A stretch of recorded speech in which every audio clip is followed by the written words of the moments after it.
گناہوں کی معافی کا ایک بہت خوبصورت نسخہ ہے۔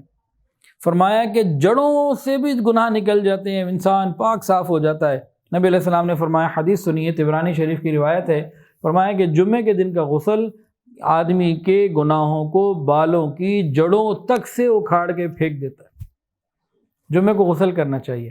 کسی کا غسل فرض یا واجب ہے وہ تو کرنا ہی کرنا ہے، یہ نماز جمعے کے دن کے لیے الگ سے غسل کی بات ہو رہی ہے، یہ ثواب اس پہ ملے گا انشاءاللہ۔ تو جمعے کے دن انسان ہمت کوشش کر کے لازمی غسل کر لے۔ حدیث کے اندر آتا ہے اللہ نے جمعے کے دن کو مسلمانوں کے لیے عید کا دن بنایا، جو لہذا جو جمعے کے لیے آئے اسے چاہیے غسل کرے، اور خوشبو ہو تو خوشبو لگائے اور مسواک بھی کرے۔ تو جمعے کے دن کا اہتمام ہونا چاہیے۔